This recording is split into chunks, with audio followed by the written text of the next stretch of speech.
welcome to Fresh Face Comics, the comic book podcast, our lifelong comic book reader, guides us friends through the world of comics for the first time. My name is Joey Morgan, the aforementioned lifelong reader. With me, as always, is Jacob Licklider, the aforementioned newbie. This time I'm proud of the timestamp.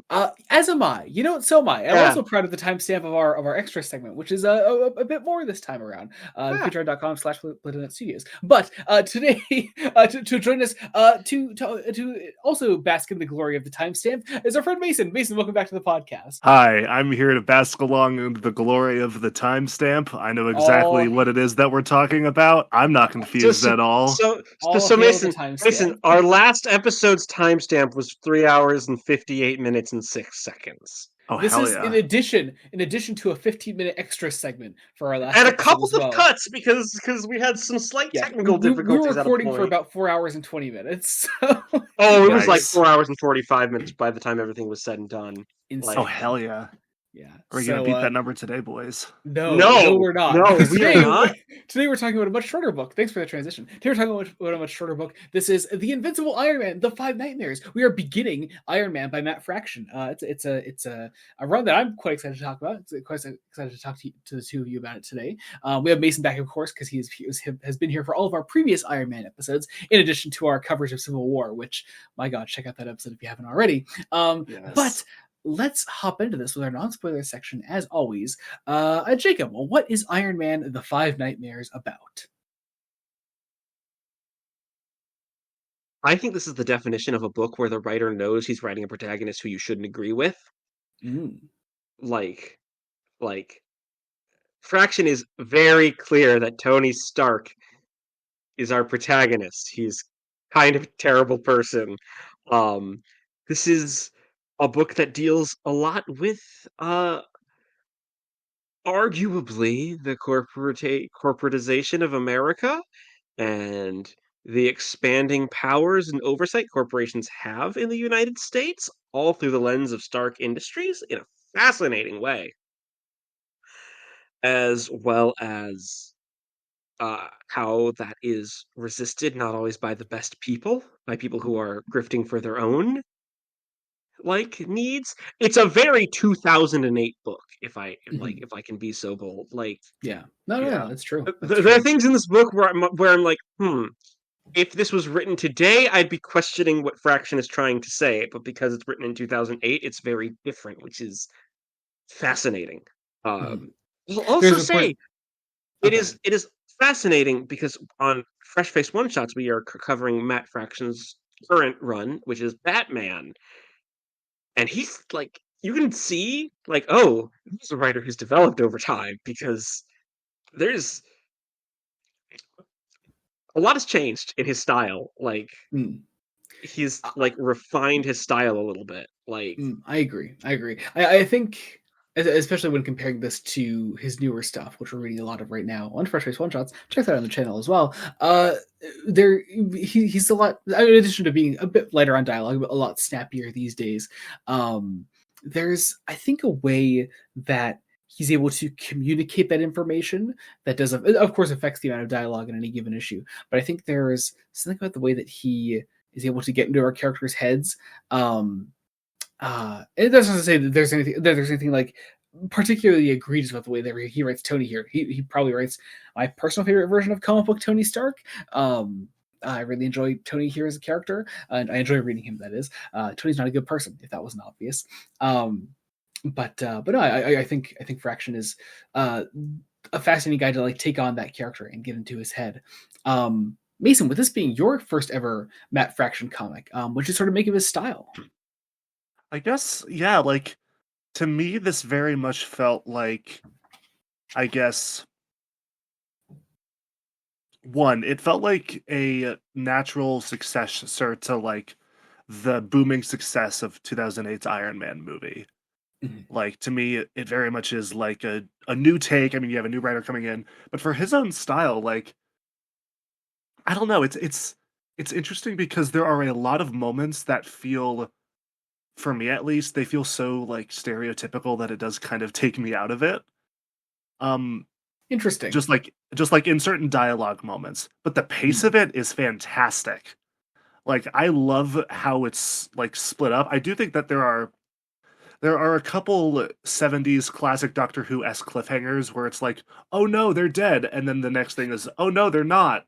It's like, all right, well, a classic. Honestly, I agree. I think this is a little clunkier because it's a writer not at the beginning of his career, but doing one of his first big runs for the big two. I know he had done some indie stuff before this, but I think he'd written some X-Men before this, maybe. But I don't know his exact career before this off the top of my head. yes, I will try to. I should pull that up. no, but yeah, this was also where I learned that Matt Fraction is a pseudonym, which is very funny because it's a pseudonym. I know I've heard his real name before. What is it? Matt Fritchman. That's right. We have talked about this. Yeah. It's very funny. Yeah, he had written some stuff for Image before this and some other independent stuff. And he had a couple of small X-Men things. As well as he was on Iron Fist, I think, around this time. Yes, he was. Oh god, yeah. I love his Iron Fist. My boy. Yeah. But yeah, no. Obviously we as well as on Punisher, I think. Indeed. Before this happened. This started. Yeah, before this started. But yeah, with that said, we can get more into things like that in our spoiler section. For now, I think we'll hop into some Blue Sky questions. As always, you can submit questions for our Q&As over on Blue Sky. I am at Jomo Bladona. Jacob is at Duke5996. You can follow us over there. All of our link trees are down below as well.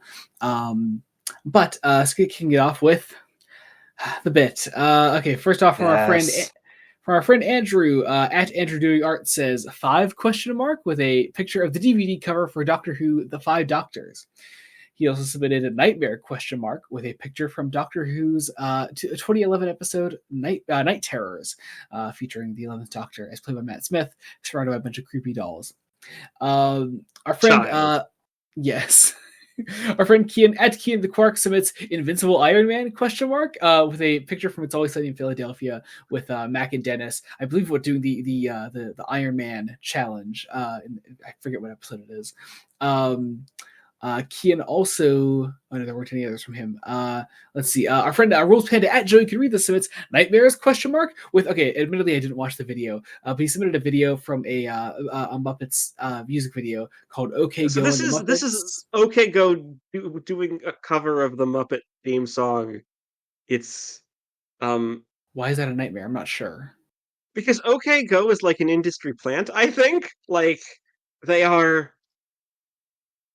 Oh, admittedly, I had never heard of OK joke. Maybe I had never heard of OK Go before today, admittedly, so I wouldn't know. But all right, I'll take your word for it. Let's see, and lastly, we have some submissions from a guy named Mason Peters at the GD256. Submits 5 Nights with a picture of Freddy Fazbear from the hit video game series Five Nights at Freddy's. Our friend Andrew replies, Freddy looks like he's chuckling at your joke, to which Mason replied, horror.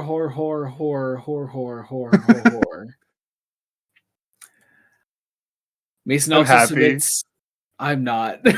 Everyone is... just for everyone at home, the cameras are on for both of these guys. They look so disappointed, and I'm here having the time of my life. This is the greatest. I love this. Jacob did explicitly not look at these questions beforehand as well. It's very funny. His reactions are so real right now. Yeah. Mason also submitted a joke that I actually really like. Just fraction ? With a picture of a bunch of fractions, just math fractions, just 1 out of 5, 1 out of 2, 1 out of 4. That's all. That's all it is. Cool. Anyway, thank you. On to the actual questions. First up, our friend Rules Panda says, "Ooh, Matt Fraction, decent writer. Do you plan on covering his MCU Fantastic Four story one day? I've not read it. I know. Did he do that one shot fairly recently? I believe, right? I think. Did he write that? I don't know. I don't know the Fantastic Four. We haven't done the Fantastic Four on the podcast. Not. But for those that do want to hear us cover more Matt Fraction, we are also currently covering Matt Fraction's Batman over on Fresh Face One Shots, which we mentioned a number of times by now. But yeah, and I'm sure we'll cover other Matt Fraction things in the future. As I did already mention, I mean, I know there's at least I know you love his. You love multiple runs of his. Like I do. He did the back half of an Iron Fist run I love, called the Immortal Iron Fist. But the first half of which was written by Ed Brubaker. So I was gonna say, like I remember Immortal Iron Fist was a big one that you loved in the back in the Marvel Thread days. Marvel Thread. I also want to say, did he do a Hawkeye run? Am I thinking of? He did do a Hawkeye run, which actually brings us to another question here from our friend Andrew. Says, "Do you think you'll read Matt Fraction's Hawkeye series for the podcast at some point? It's a fun take on the character. We very well might. Someday. Absolutely not. Who is to say? Sadly, not in this block. We already know what's coming in this block. We do know what's coming. We do know what's coming next time. That is true. Let's see. Next up, our friend Sean Franco at Sean Franco on Blue Sky says, wholly unrelated, but surprised that when going through important deaths in comics, no one mentioned Uncle Ben, the parental figure death that is most important, that is importantly even more resonant than Jarrell / Lara / Martha / Thomas Wayne. This is of course referring to a question we got from him on our last episode. I was actually trying to look for deaths that you wouldn't necessarily think of, like Well, I mean, I think all of our minds when thinking of that question were not on backstory deaths. I think we were more thinking of deaths that happened to major comic book characters, not things that like made those characters.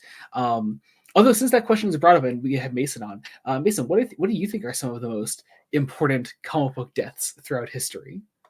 Comic book deaths? I would say the death of Superman, probably. Yep. That one was probably pretty big. Gwen Stacy. Of course, yes. That's a big one.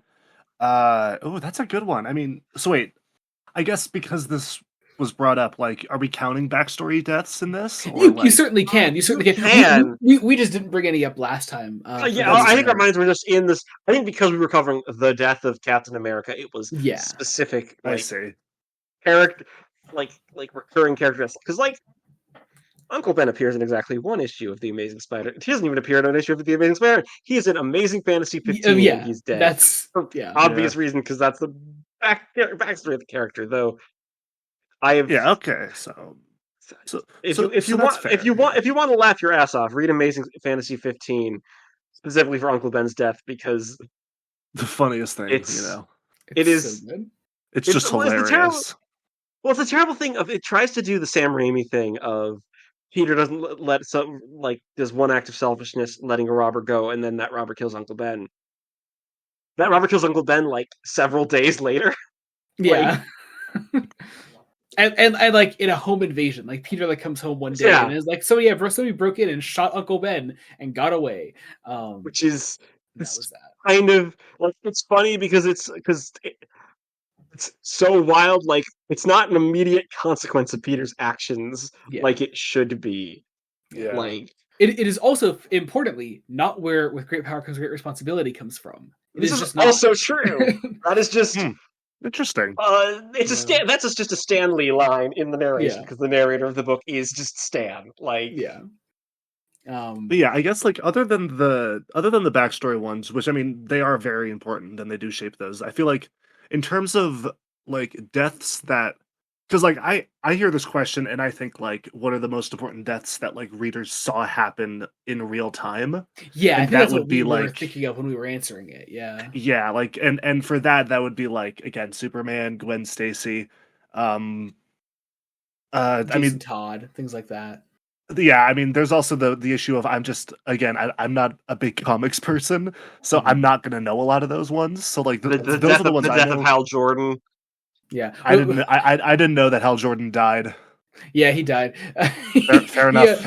Sucks to be him. The one Green Lantern story you have read, Mason, is actually part of the run that brought him back. So, interesting. Yeah. Let's see. Next up, our friend Kian at Kian the Quark says, "If he is invisible, why can I see him?" Kian, I think you need to get your eyes checked. In fact, does not say invisible; it says invincible. Invincible. Yeah. And our last set of questions once again come from this Mason Peters guy. Gross. Just let me preface this. I'm terrified for what's about to come. You don't know what it says. You don't know what they say. No. one, what kind of nightmares do you have? Tell me. I have man. the snake dream, which is Snake this dream. recurring dream. The snake where- dream. Yeah, it is What this is the recurring snake dream? dream where I am in my bed, and this is like a dream that updates as I like move to different places because I always have it, and it is always like in the current place that I'm living. Like suddenly, my ceiling turns to like panels, and snakes just fall from my ceiling and You are turn in into my an bed. Indiana Jones temple. Your place turns Yeah, into an Indiana Jones temple. That's basically, fucking No, crazy. No, I love that. I don't know why, but in my head, I just imagine it's like the tiling for like an office complex, and it like very obviously like looks like someone is like picking it up and just chunking snakes down like comically. Like that's what Oh my I'm God. imagining. And mind you, I have had this dream, this nightmare from before I have seen Indiana Jones. I That's just am crazy, scared of dude. Oh my Damn. God. That's wild. Ooh, how Um, long has that nightmare been recurring, if I may ask? I'm just since curious. childhood. Like, and you Ooh. still have them to this day? That's crazy. That's cool. What? Wow, my answer's not as fun. I have like consistent like home invasion nightmares. I have this Hell is yeah. like people just come into my house with a gun. It's fucking horrible. I really hate them. I wake up terrified. It's really bad. I did have a I fun would get terrified from the snake dream, Joey. Like, I did once have a really fun zombie nightmare that I think my brain came up with a really unique take on zombies that I want to use in something now. So I'm not sharing my ideas here, but my brain came up with something wild I've that done night. I might put it in That's like a real. D&D game or something. So, but Mason, how about you? Honestly, a lot of my dreams and nightmares kind of revolve around whatever it is I'm thinking about or whatever it is I'm doing. So like if I've like recently I've been spending a lot more time just at work and just like kind of going through the motions of things. So a lot of my nightmares are about like, oh, like conversations with people or like, oh, you're late to work or like, like that kind of stuff. But like if I'm in the middle of like writing a story or like in the middle of reading something, I will have like cosmic horror dreams.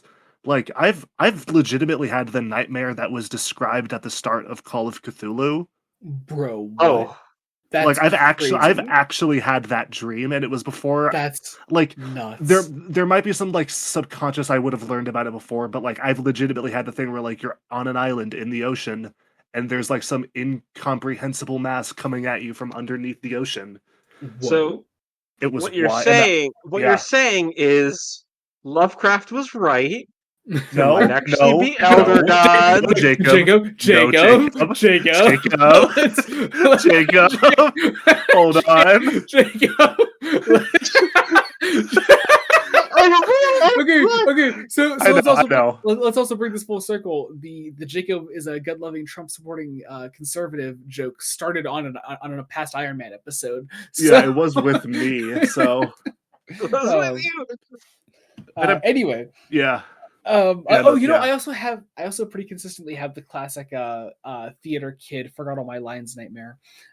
That one happens to me a lot. Yeah. Or for me, I also often get like the other people forgot their lines and I as the actor have to pick up the slack from them. like that. Oh no. It's awful.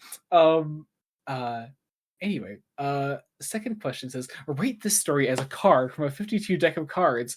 7 of clubs. Weirdly enough, diamonds. I was gonna say 6 of diamonds. Ooh, okay. Yeah, are we just ascribing our ratings of this book to numerical value for this? Is that Not exactly. Oh, that's what I was doing. That is not what I was doing. I wasn't doing that, but once I said 8, I was like, is that? No, it's probably more like a 7 for me, realistically. Yeah. It's time to think of. Yeah, this is a good book. Numerically, I don't know what I would give it, but it just like, I don't know, just in my head when I'm thinking about it, I'm like, oh, okay, and like I feel like that's like 6 of diamonds energy, you know? I mean, Jacob said clubs, which I think is odd because I feel like it's got to be either hearts or diamonds, and diamonds fits Iron Man better. I think personally, like true. So the money, because of the money. Yeah. No, you're right. And also like the red color scheme works out. So I don't know. He doesn't. Plus, Tony Stark doesn't have a heart. Okay, well that's just untrue. I like. Oh, I it just doesn't. It's. I like you You're guys wrong. gaslighting each other over a question you just heard. Like, what happened? I would have picked a red personally because Iron Look, Man. But I today guess has been the Jacob picked day the of other. Jacob Licklider taking jokes too far. Like, Yeah. No, this is funny. I like this. Third question says, how does the villain in this story stack up to other villains you've seen? He's a bit of a piss boy. Yeah. I mean, I believe I said to you, Joey, God, I'm trying to remember exactly how I phrased. Charlie Kirk mixed with Freddie Highmore from The Good Doctor. You did say Whoa. that. You did say that. Yeah. Yeah. Whoa. Wait, what kind of whoa is that, Mason? I gotta know. I just wasn't expecting that. Like, I feel like that was just such a. I feel like I'm gonna get buried somewhere in the algorithm for one of those days being mentioned as a podcast. One of the. Which one is it going to be, do we think? Wait, which one do you think is more controversial? Do you think it's Charlie Kirk or Freddie Highmore? Oh god. Let me ask you this: if you walk into a Walmart and you scream one of the two names, which do you think is going to get a bigger reaction? Oh no! Stop. Oh god. Fourth question says, What is this episode's energy, people? Does this story age well, Jacob? Answer that fourth question. Does the story age well? Kind of. Kind of. Fine. Yeah. There's a couple of things. Again, it's you really have to take in the context that it was written in 2008 and a lot of the political and economic situations of 2008. I actually here. Sorry, I'll wait till you finish your point. And the fact that part of the point is that Tony Stark is a bastard who comes to a conclusion at the end of this book, or at the end of issue 6 of this book, because issue 7 is it's an epilogue, a fascinating epilogue, but it has to remind me that one more day exists because yeah. But don't we all wish we had one more day? God, no.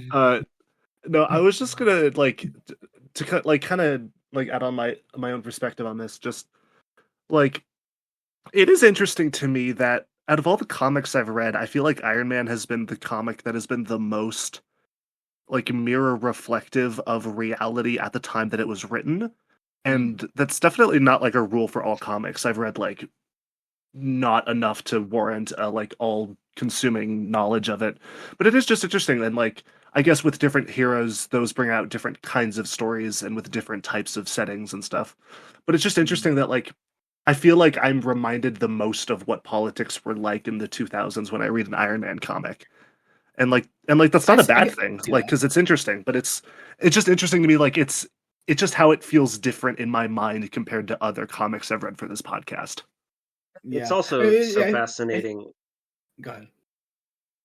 It's also so fascinating because, like, this is a comic where our protagonist is a billionaire, and not like the fictional Batman billionaire, where being a billionaire isn't like no. This is a no. Being a billionaire is a fucking bad thing to be. Yeah. Yeah. Oh my god. Yeah. To Mason's point about Iron Man as a book kind of continually evolving with real world politics. I mean, hell, it's even true like as far back as 60s Iron Man, for as ridiculous as that sounds, certainly in a very different way. More 60s Iron Man plays into the Red Scare than a lot of other 60s comics I've read. Which is fascinating. But even telling me, even across the years that we followed Iron Man and Execute Program, and now you can see that evolution, regardless of the context of the character. Anyway, final question. It's also nice to have an Iron Man run that we're go ahead. It's nice to have an Iron Man run that we're reading that actually released monthly and didn't take 2 years to get 6 issues out. Like, that is true. Final question for today. Number 5. What famous person would you want on the podcast? I don't know. I feel like famous. we've joked about Gail Simone, and I would genuinely want to talk to Gail I was going to Simone say, on the show. I would. Here's the thing: I would love to do Gail Simone, but it couldn't be Gail Simone talking about her own work. It would have to be Gail Simone. I want to say talking about Tom Taylor's work, because I think that'd be funny, but that would also that would possibly be get us funny. Murdered. That is, yeah, that's true. That's true. How great would that be though if we did like our first Tom Taylor episode and then we had Gail Simone on to talk about it with? That would be. We're not going to do the next Gail Simone episode with Tom Taylor on, just obviously. You just have the two episodes back to back. We got to balance it out. We'll do Gail Simone on Nightwing and Tom Taylor on Batgirl. Jesus Christ. That would be it.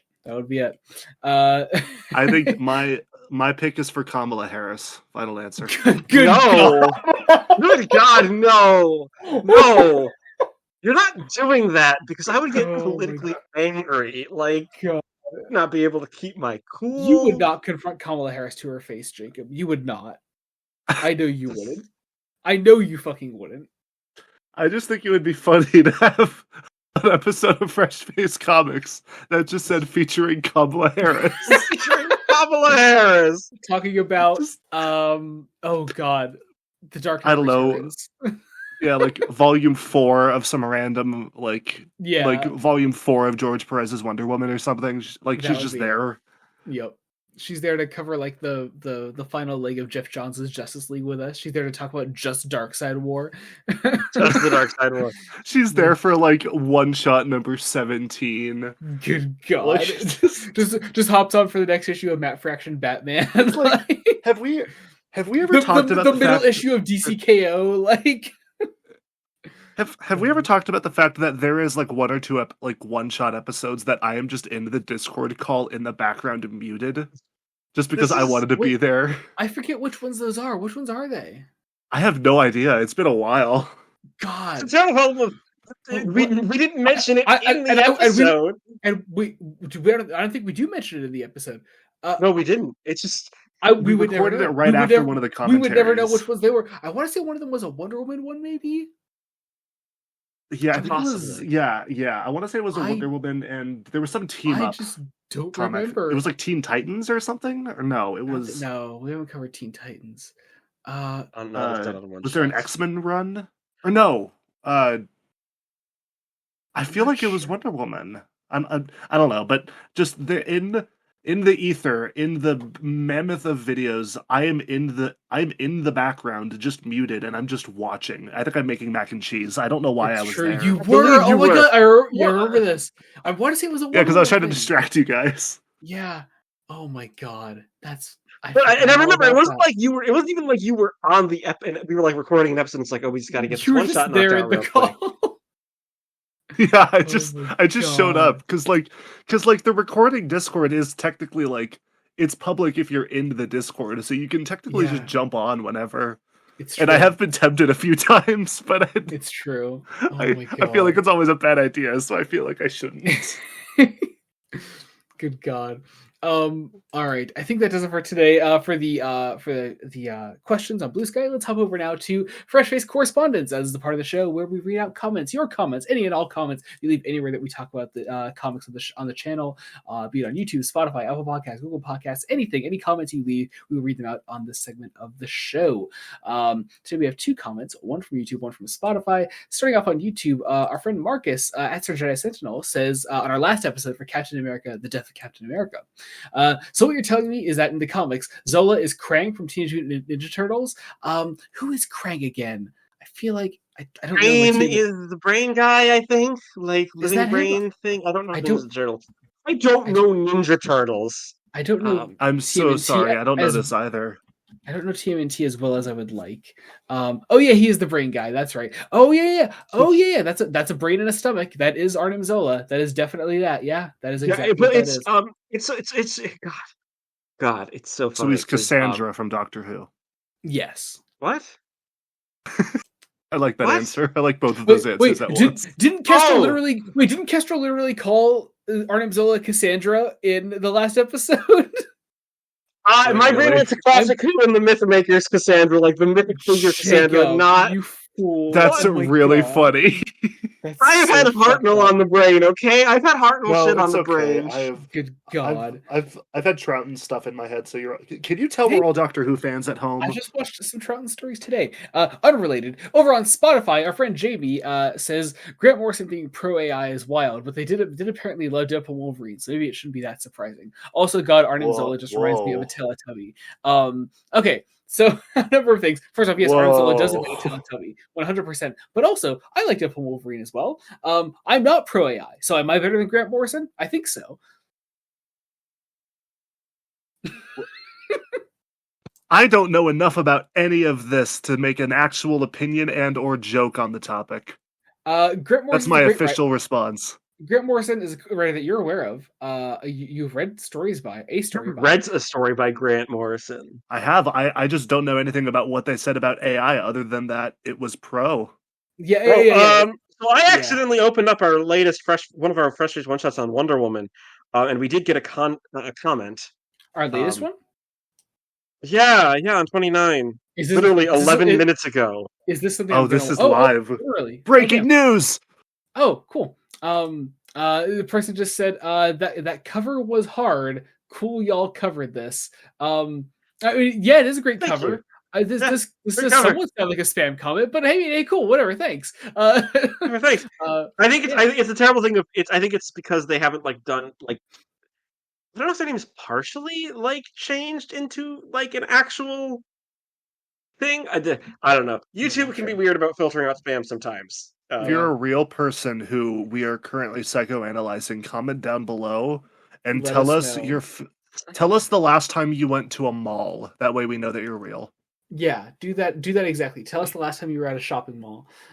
Anyway, Grant Morrison is pro AI. Grant Morrison thinks that AI is transhumanism, and it's not it's a terrible thing of AI in the real world is not science fiction AI. It is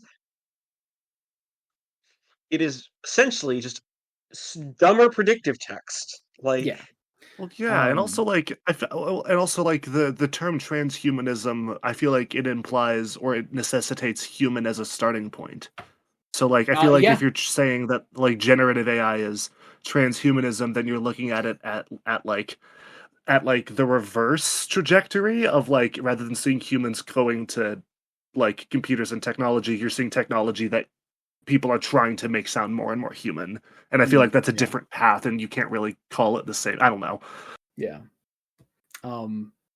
But also, Deadpool Wolverine, good movie, a fun time. All right, I think that does it for non-spoilers today. We're going to hop into spoilers in just a second. But before we do that, if you want to know what we're covering next time on the podcast, you may already know that we revealed our next 2 episodes of the podcast last time on the show, just to accommodate some vacation schedule for Jacob, because Jacob is taking his vacation early this year. And just the fact that we're covering a lot of material. It's another sort of a lot of material. And material that's sadly not in print, and I was going to attempt to try to get it, but then it became too much of a hassle, so we're doing it digitally. You guys are covering Long Barrow next time? Yes, that's exactly it. Oh, hell yeah. That's exciting. In fact, next time on the podcast, we're talking over our next 2 episodes of the podcast. We're talking about Punisher Max by Garth Ennis. We're doing the first 2 volumes of it. Volume 1 next time, volume 2 the first 2 complete collections, not the first 2 volumes, because it was originally quite a few smaller trades. And we're covering a lot of it. But yeah, we're doing the complete collection editions to cover this run. Very excited to start covering that next time. If you're not sticking around for spoilers, that is what we're doing next time, so you already know that. But also, if you are sticking around for spoilers, or just if you enjoy what we're doing in general, check out our Patreon, patreon.com/BloodNote Studios. You can get all kinds of fun things there, like early Star Trek reviews, exclusive Star Trek commentaries, Fresh Face extras, bad movie commentaries. We recently put out our commentary for The Room. It was absolutely insane. It is the exact panel of people you're listening to right now. Me, Jacob, and Mason. We did a drinking game for The Room. It was so much fun. It was a great time. We also watched afterwards that video of Tommy Wiseau playing the Joker, and we did that on the commentary track. So if you want to hear us react to that as well, Jacob had never seen it before. It's so funny. It was so much fun. We had a great time. I also had never seen The Room before. That's true. That's also true. And what an introduction. You can get that commentary at either the Lieutenant or the Commander tier, either $3 or $5 a month, whatever you can spare, and you can listen to around 2 hours of madness. So enjoy that, I guess. Otherwise, there is also a general support tier down there. It's just $1 a month if you like what we do, but don't want any of the perks. Then that option is available too as well. All right, let's hop into our spoiler section. Consider this your official spoiler warning. Here we go. Invincible Iron Man dies in Endgame. Mason, I can't believe you. Sorry. I can't believe you even said that. Really? You said it was spoiler time. It is spoiler time. Mason, that's too much of a spoiler. That's too big. That's too big a spoiler. There aren't levels to spoiler. There's spoiler there section are. and non-spoiler section. This book is 10 years older than Endgame. It's more okay to spoil this book than it is Endgame. Well, what if I'm 10 years older than Endgame? I mean, you're more than 10 years older than Endgame. Exactly. More than 10 years older than Endgame. I get seniority over this book. I hope you're more than... I hope you're 10 years older than Endgame. I hope. Yeah, no, at this point, yeah. But also, people that are only 10 years older than Endgame are almost legal adults. 10 years older than Endgame are almost legal. Okay, wait, yeah, no, that. Yeah. Actually, yeah, that would start to be happening. Yeah, fair enough. Yeah. Jesus Christ. If you were 10 years older than Endgame, you might be entitled to financial compensation. You are a loved one been affected by the terrible directorial decisions of the Russo brothers. So I think we have to get back on track. No, we don't. Oh, gross. All right, let's talk about this. Let's talk about Invincible Iron Man #1. So here we go. Actually, first of all, I want to talk about the art by Salvador Larroca. I'm a fan. I really like Salvador Larroca. I like it. I really do. Yeah. I'm a bigger fan of some of Larroca's later stuff. I've read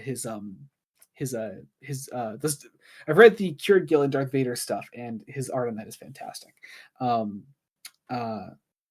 This is a little older than that, obviously. It's not quite as refined, but I just still enjoy it greatly. I like the way he draws a lot of the mechanical stuff, but there's something about the way that he draws faces. See, I've heard you criticize this, and I don't agree with that at all. I really don't see what's wrong with the faces. I do think that Tony Stark looks weird in this, but I do think that that's partially because, again, I grew up with Robert Downey Jr. as Tony, so it might just be a buffer. I was just going to say, MCU people often get thrown off by comic Tony Stark because he doesn't have a full goatee. It's just a mustache. Because he's supposed to be Errol Flynn, I think. Is it Flynn or Fairbanks? I'm pretty sure either Flynn or Dougie.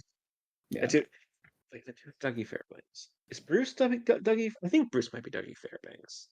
Anyway, but one thing I do really love about Larroca's art is hopping into this first scene is just the way he draws the kind of transhumanist technological horror of this being push of this, because my god, this opening scene is so terrifying. Cool. It's a terrifying. It's so scary. Scene. Yeah, it looks really scary. The image on the bottom of the like the bottom panel on the left side, I think for at least my version, where it's just him glowing with the you can see his skeleton glowing underneath the lights. It's so freaky, and they're just the image of them piling out of a car. Yeah, it's just so going. Cool.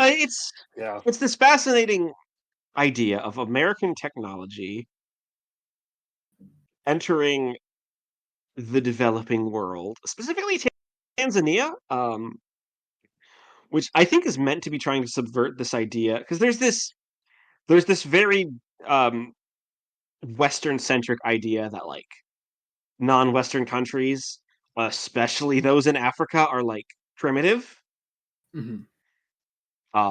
Where no, they got cars. They've got they have technology. They are people living their lives, and then suddenly Iron Man tech starts to sprout in a horrifying way, and causing this explosion, kills a bunch of people.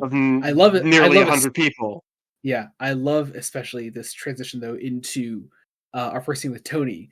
This piece of this Stark tech with the triangle on it that transitions into the Iron Man symbol on that next panel. It's such a striking image.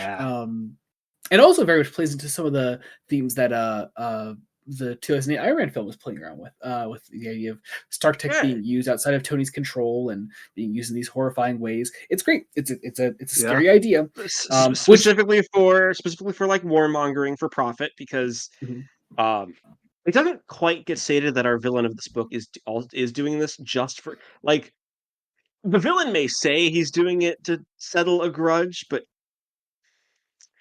I know I made the joke that he's a cross between Charlie Kirk and Freddie Highmore, but there's also like Silicon Valley tech startups in this villain. Like Yeah. I was almost reading him as like Elon Musk in my head, interestingly enough. Yeah, That yeah. kind of voice, despite the other Yeah. visual references of what the character design kind of looks like.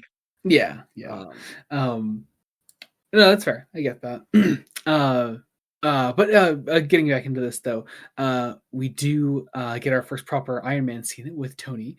We see him fixing like a satellite up in space before we immediately transition. Still as director of Shield, which is yes, fascinating.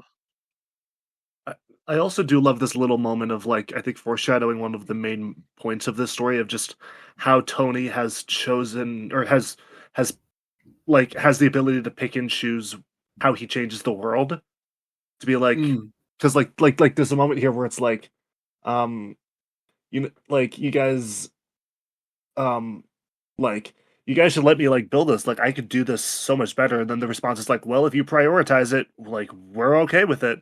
So it's literally just a matter of like, what are you picking to work on, Tony? And that's where progress is going to be made. And it's like that. Well, it's also very much, again, this is 2008. This is this big push to privatize everything even further than we'd already gotten in this country, and it's gotten worse. Because Tony Stark is a capitalist. Do tell. And yeah. It's very easy because this book is narrated from Tony's perspective. Like he is our character. This is like the Five Nightmares is revealed throughout this issue. They're laid out one by one, which is utterly fascinating to me because I don't think Tony Stark can really count to five. The Five Nightmares are maybe just two nightmares, like the second one being they're all like, I mean, they're all kind of evolutions of the same idea of just, Tony's tech going too far. That's all the idea is. Except the first one. The first one is different. The first one is completely different and is built in Tony Stark as a person and his own failings. I mean, we may as well just say what the nightmares are. The first one, nightmare one, is that I get drunk tonight. Is that he relapses back into alcoholism. Nightmare 2, which is also, this is one of those things also where like if say this weren't somebody's starting point for Iron Man and they had a long history with the character, like that is also our first bit of foreshadowing for who the villain is, because calling back specifically to a story like Demon in a Bottle is directly referencing Obadiah Stane. So that's an important point with that. But yeah, that is the first nightmare. The second is that Iron Man, like the Iron Man tech, enters mass production. The third is there's an Iron Man that isn't Tony or Rhodes or Rhodey. There's a 4 that Iron Man becomes duplicated. The technology becomes just easy to mass produced. And number 5 is Iron Man 2.0 technology going past him. So Nightmares 2 through 5 are all the same thing. It's that fear of the evolution of the thing he created, and it's and I think obviously Fraction is aware of that idea, that they all sort of stem from the same inner fear of Tony. It's this inner fear of Tony Stark losing his own power, because Tony Stark is a man who has power, who arguably shouldn't. I don't want to say it makes him play God, but it makes him become arrogant as a rich person, who uses his wealth not really to help people. He only seems to help when it's convenient or personal. Importantly, we'll see later on, importantly though, in order to see Tony as a protagonist, still a character that is as incredibly flawed as Tony Stark, we need to sort of have people that seem worse by comparison, and this is where Fraction introduces our Shield characters, namely, of course, Maria Hill, who makes for a fascinating foil to Tony. I have a note. Oh, look, Maria Hill is a bitch. number 2. Yeah, we did spend a lot of last episode Yeah. talking about how much we hated Maria Hill. That continues over here, of course. That continues over here. And I'll also say it's so fascinating that once again, writers are. This is now like 3 years, or yeah, about 3 years post Civil War in Two, terms of publishing. Yeah, two. And Fraction is still in conversation with Civil War, like. Yeah, but much more separated though. Of course, there's a lot of Yeah. time in between. We do know that the Registration Act is still a thing. Tony is Of course, registered yeah. and has his identity public. And He's see, still in charge of isn't Shield. it crazy how you can skip multiple years of comics, like 30 odd issues of Iron Man Director of Shield, and not miss anything? Crazy, huh? Man, I love comics. Honestly, it is probably an indictment on the fact that the only people moving Tony Stark, the only person in that time moving Tony Stark forward was Ed Brubaker. Yeah, seriously, in a book that wasn't Iron Man, like. Anyway, but yeah, we started introducing our Shield characters. We introduced Maria as a foil to Tony. We have Duggan here, who's always a joy to see. I love Duggan. But yeah, we informed Tony of this the Stark tech being used without his knowledge. How it caused this explosion. It caused this mass murder, and then we get introduced to who is going to be the villain of our piece, one Ezekiel Stain. He really, really does look like Charlie Kirk. God damn it. He does. No. I really hadn't thought about it until Jacob said it for the first time. And it really is good that he goes bald 2 issues in. How nice is that? But like Ezekiel Stain is also a fascinating parallel to Tony Stark because it's never actually said you're not so different, you and me, but they aren't all that different. Yeah. He has a girlfriend who is literally just there to be a piece, who is more intelligent than he is, but is also just there to be a piece of eye candy for him exclusively. Like she, I think is her name Sasha? I think it's Sasha. I think so. Yeah. Like he does not care about her. No. Like he is specifically at this board meeting for Jones Reynolds Jones World Headquarters, which a tech company where he is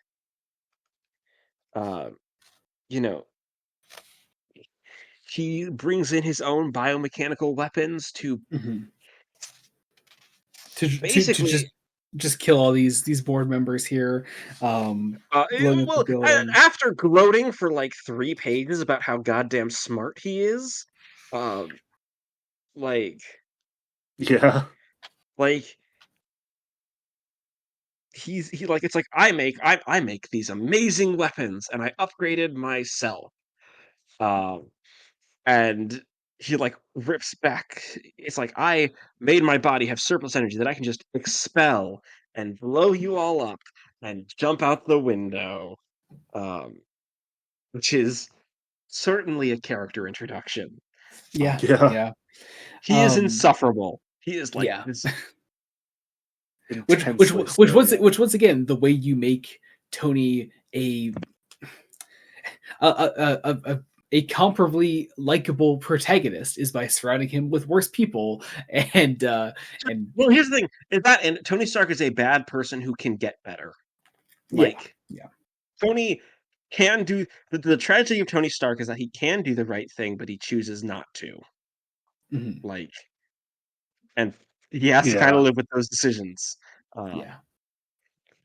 Those often very destructive decisions. Which was kind of a through line in our last episode of the Death of Captain America. Go watch it when you have a spare 4 hours. And also listen to the extra 15 minutes on Patreon, patreon.com/Blood Studios.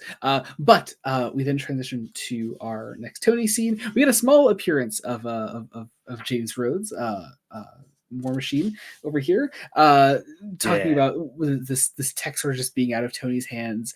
We had a glimpse inside like Tony's little vault here of all these other Iron Man prototypes, these other suits that he keeps in his back pocket, essentially.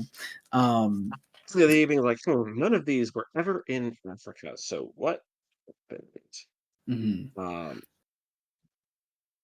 So and then we go back to Ezekiel Stain. We see his shitty relationship with his with his, I guess you could call her girlfriend. He also does that stupid tech billionaire thing of it's like food sucks, so I'm just going to have my nutrient protein of 20,000 calories. Like, yeah, bro, you haven't had this kombucha? It's gross. I can't hear kombucha without hearing Daniel Craig in Glass Onion. That's hard kombucha. That's Jared Leto's hard kombucha. That's Jared Leto's hard kombucha. But we then go over to we then cut back to Tony Stark with our first introduction scene here with Pepper Potts. I think this is what your first time ever, or both of your first time ever seeing her in a comic. I don't think she was in either Extremis or she was not. Yeah, it wasn't. As people that are definitely only familiar with the Gwyneth Paltrow version of the character, what are our thoughts? Gwyneth Paltrow plays her well. Like, interesting. Yeah, I don't entirely agree, but I mean, hey, to each their own. At least in Iron Man 1, where she is just sick of Tony's bullshit. Like, yeah, that's fair. Yeah, I like as we did also mention in the last episode. MCU Tony Stark learns his lesson too fast. MCU Tony Stark learns his lesson at the end of movie 1, and that's kind of part of the problem of Iron Man 2, because like he has to relapse basically. But like I guess with Pepper in this story, I guess it was really interesting to see how much she existed as like a symbol of opposition towards Tony. Like she would be the one that would bring up difficult conversations as to like weapons versus technology, and like I do think that in the MCU, especially like Iron Man 2 on, I would say like Pepper is much more agreeable with Tony. Like, there's definitely still, like, banter, but, like, that hardcore disagreement isn't as present in the movies as I see with her in this comic, and I do really like that. It makes it more, I guess, it makes me feel more like the story is on my side in thinking that the crazy shit that is happening is indeed crazy shit that's happening. Yeah, that's true. That's true. It's also crazy shit, and Pepper's willing to call Tony out on his own goddamn bullshit, because Tony Stark kind of sucks. Like, hot take, I know. Like, so much of the rest of this issue is him going after these guys, these guys working for AGM, Advanced Genocide Mechanics, and essentially bloviating in the narration, where it's like, I know it's because that without the Iron Man, I honestly wouldn't know what to do with myself. This gives me purpose. I am the best. I am above just this common stuff, and I can't see the world becoming common. And like, because we build basically to Iron Man being confronted with the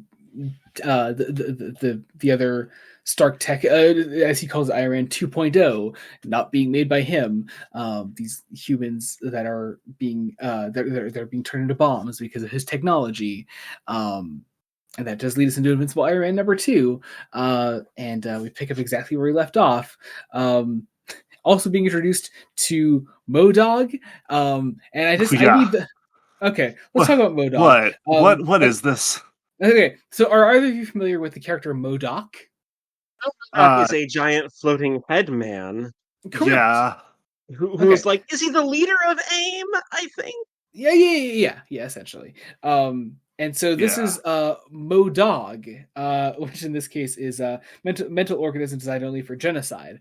Is this a different character, or is this supposed to be the same guy? I wasn't That I like. cannot figure out for the fucking life of me, and I have not bothered to look it up.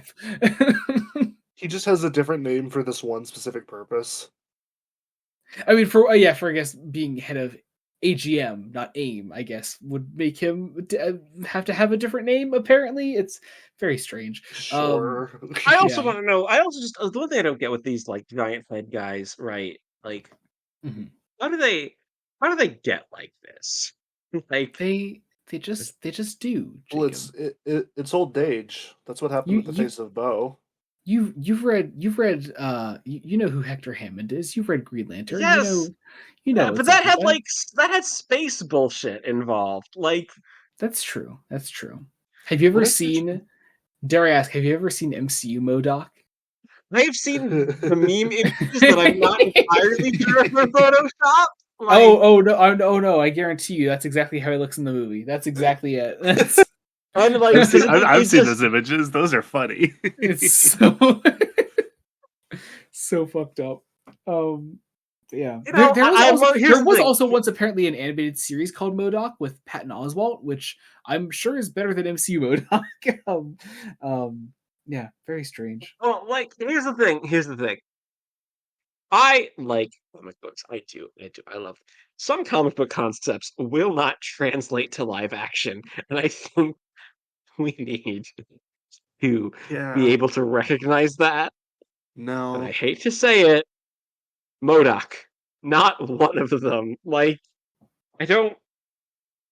Yeah, that's fair. Yeah, for all the people that hate that design of the MCU, like, I mean, I'm sure maybe there is a version that looks maybe a little better, but it's not a design that's going to translate easily ever. You know what's a version that would look good? Stop motion version. Like it.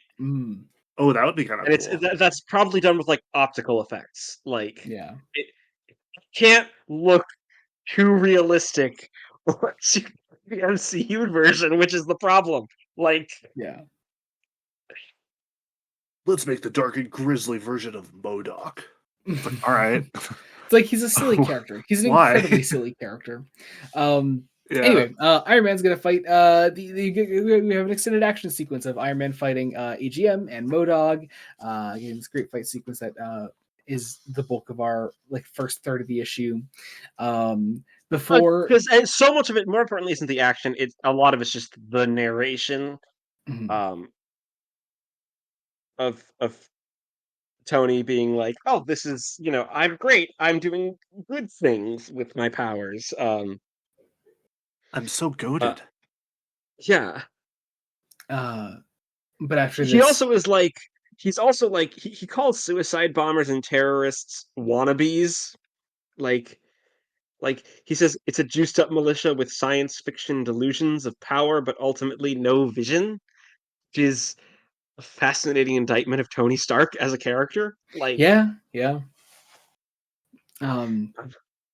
But after this big fight sequence, after we capture the rest of our AGM soldiers, we cut over to the Philippines, where a team of superheroes, I forget their name at the moment. God, this scene. The Triumph Division. There we go.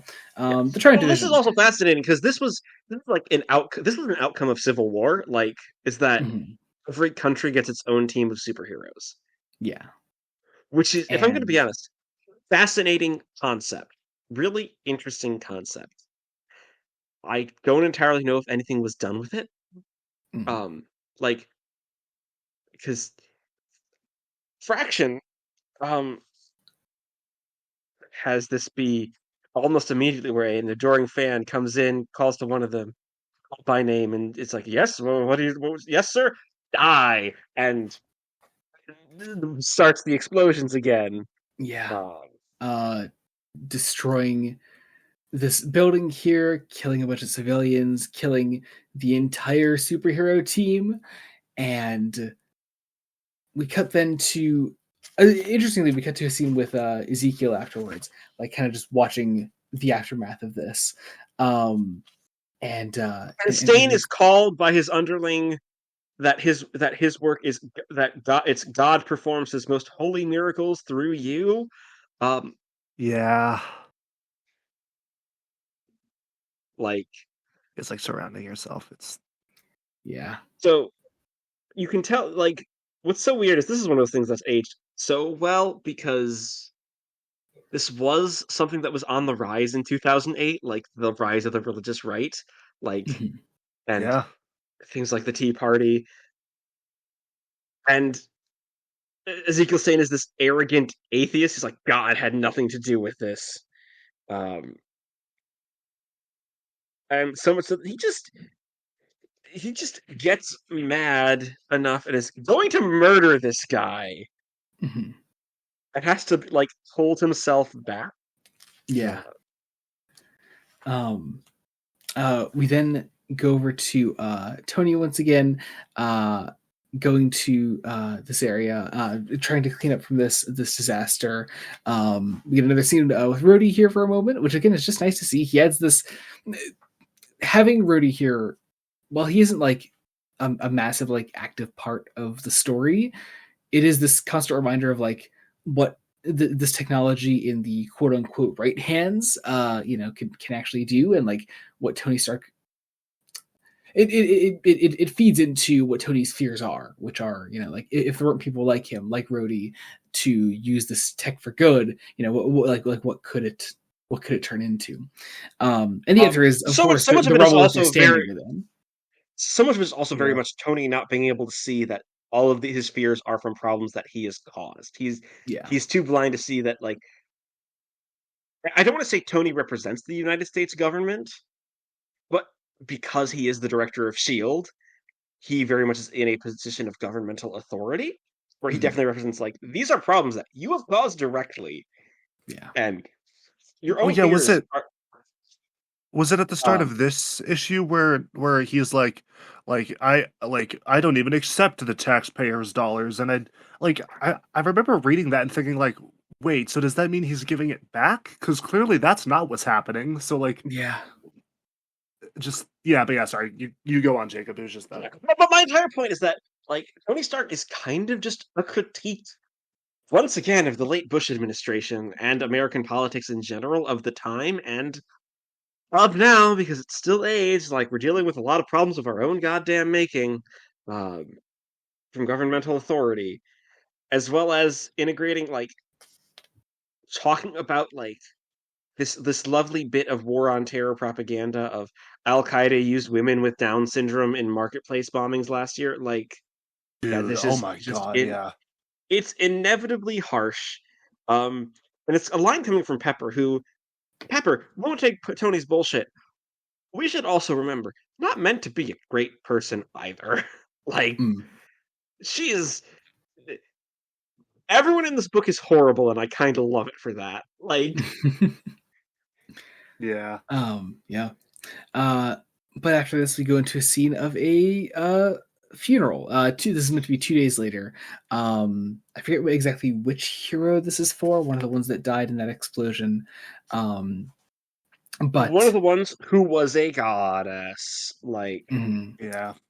And that's important because at this funeral as well, in attendance is Thor, and this is one of those moments where look, it's another writer using an idea by Mark Millar way better than Mark Millar, because this friction caused by the aftermath of Civil War is where where leading. where may we remind or anyone who hasn't seen our episode on it or hasn't read Civil War, Tony Stark was involved in making a clone of Thor who was dead at the time. Like, Mhm. Yeah, to for like basically as like political force.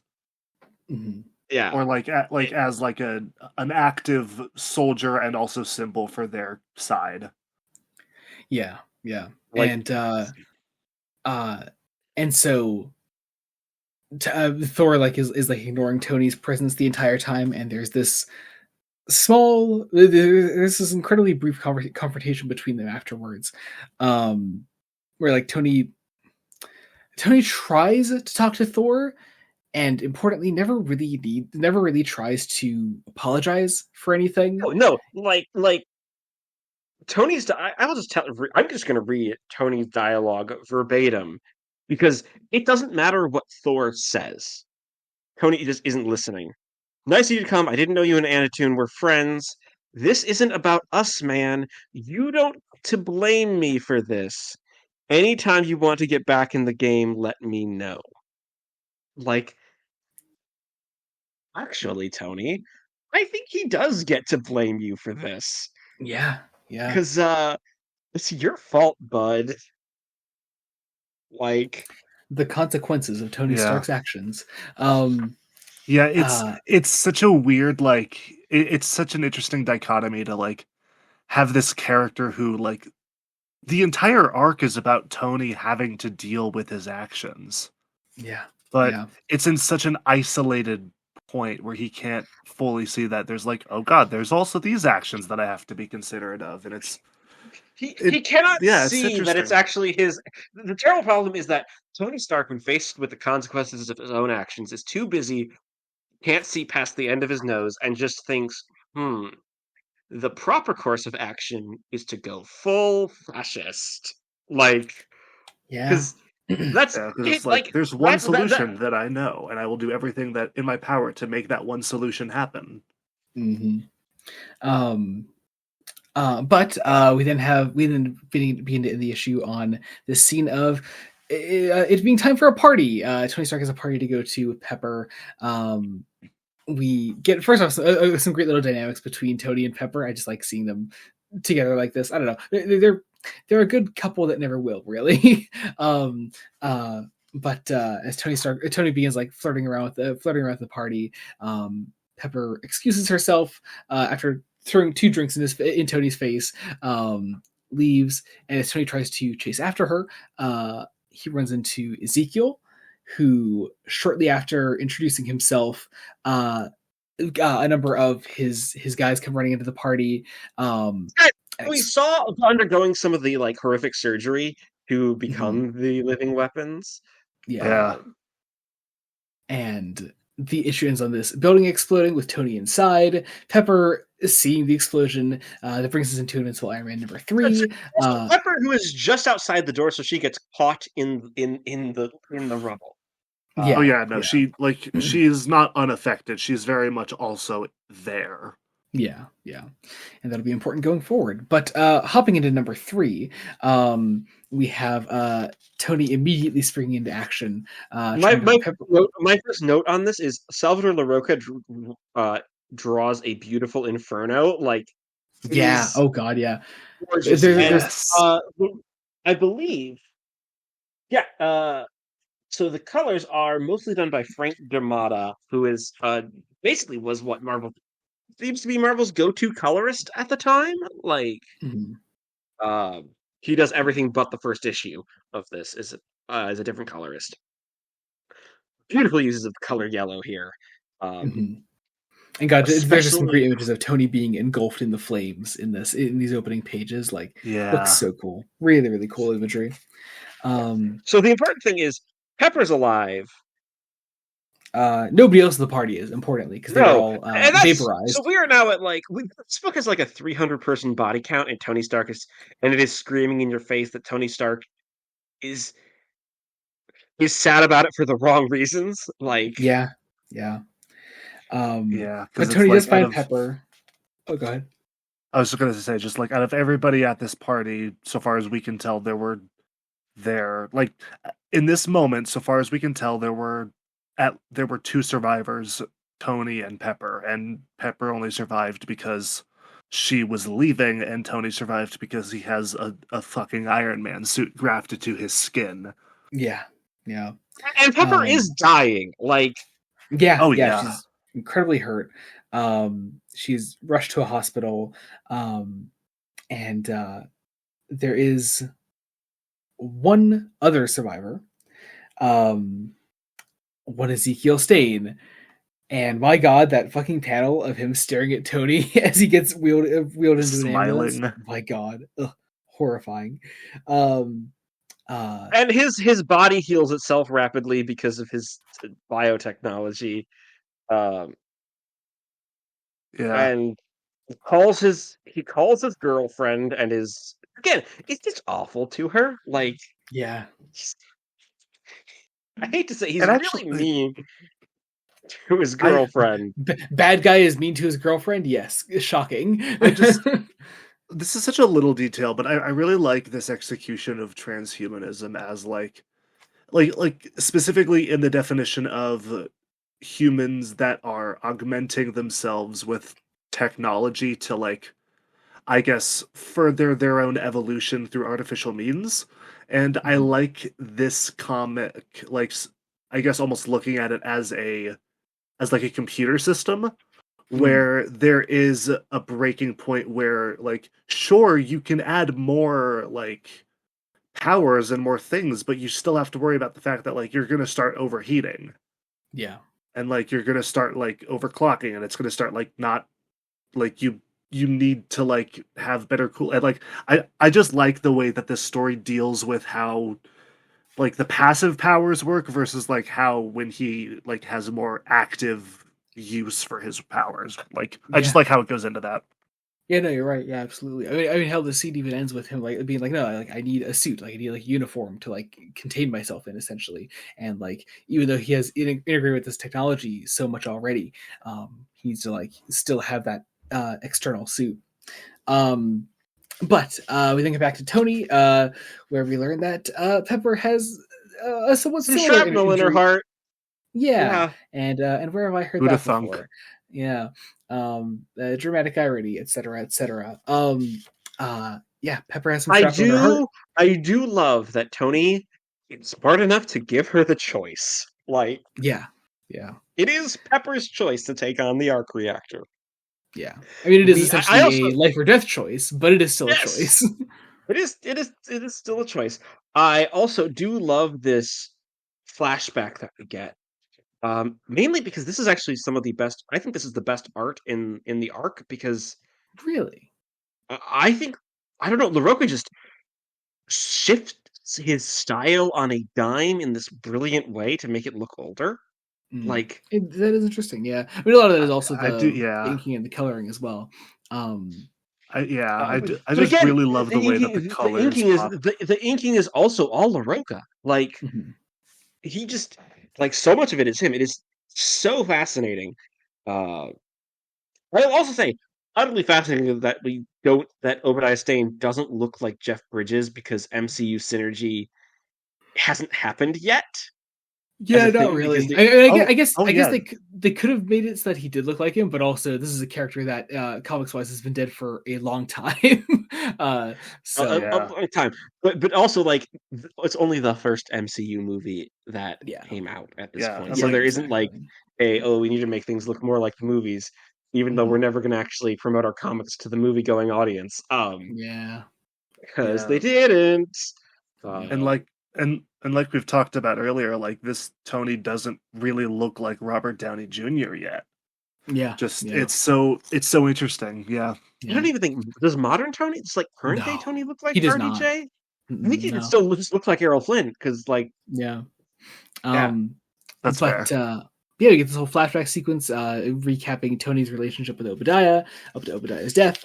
Um, uh, Meanwhile, we go back into the present, where we see Tony talking to Maria as we prepare to operate on Pepper, and we get these armored soldiers here that are.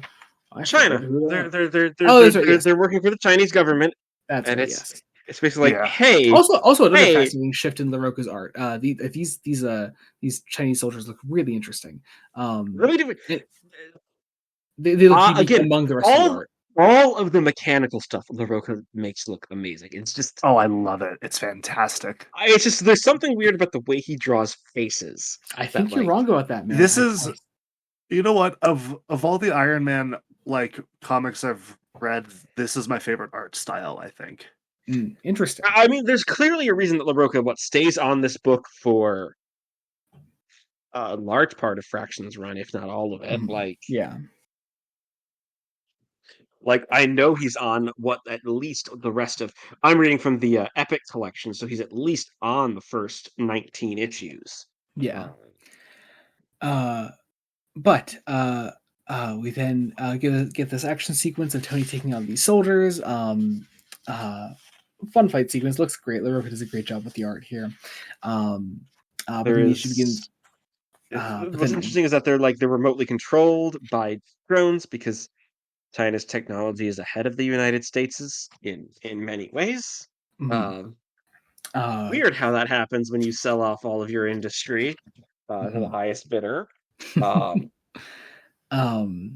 We then cut back to Pepper as she is recovering from her surgery.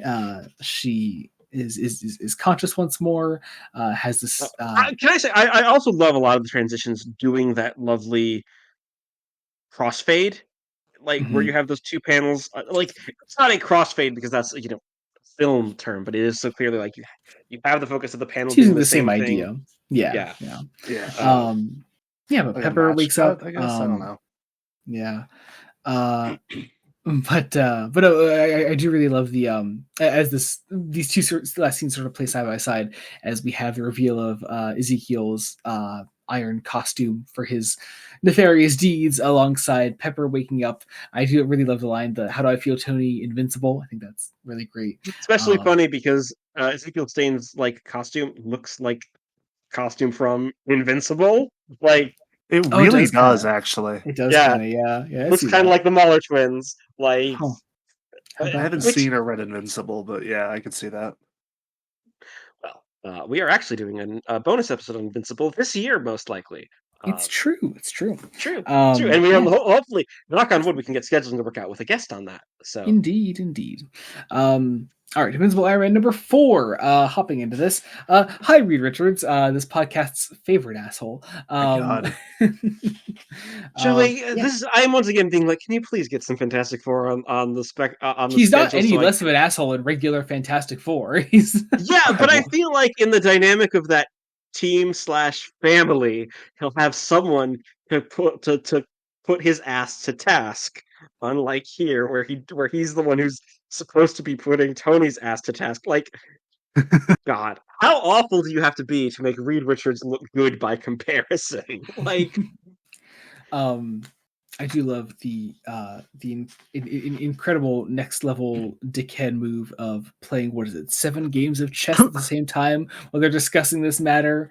Absolutely ridiculous. Yeah, what? Why are there 7 chessboards? That's ridiculous. Because that's what smart people do, Mason. Don't you know? That's what smart people do. I'm sorry. When you're smart, you play chess 7 times at once. Yes. It is such a dumb image. Yeah. But yeah, I think this is what 4D chess actually looks like, just multiple games of chess going on at once. But the funny Star Trek board. No, that's 3D chess. This is 4D chess. 3D chess is just regular chess, Jacob. No, that is. But and also, I don't think this isn't any more dimensions. This is just on This is just on a curved surface, and there's more of them. Yeah. Point being, the name 4D chess is a stupid name no matter what. But also, I like the funny Star Trek boards. No, regular chess is just 2D chess because you're on a plane. Yeah, but I'm not on a plane. I'm in my house recording right now. You're on a plane.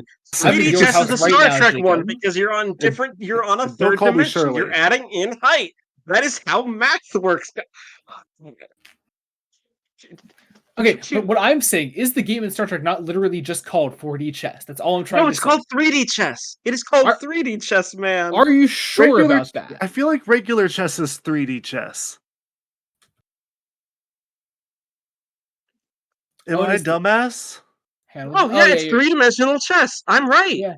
Okay, there we go. Yeah, guys. You know what? You're right. I'm sorry. It's a thing. What's tripping up is that because we exist in a 3-dimensional space, 2 dimensions are beneath us. So, like, anything representing 2 dimensions and tracking things in 2 dimensions is, with a game of chess, is going to be in 3 dimensions because you can't have game pieces that aren't 3-dimensional. But I also don't think that what Tony and Reed are doing right here can be called 4D chess. I mean, it can be, because 4D chess is dumb, and this is dumb. That is the joke I am trying to make, and we can't get there. Wait, no, concept 4D chess, but you play the game from checkmate, and you have to play backwards. Yes! That's 4D chess. So, that's 4D chess, because you're going back in time. As the game is progressing, you are degressing back to the start. But you gotta have a second game going that's going forwards in time. Yes, yes, it's like a tenet. But I think it also has to maybe be on, like, 3 dimensions, and too. you win the game when both games end up with, like, the exact same board.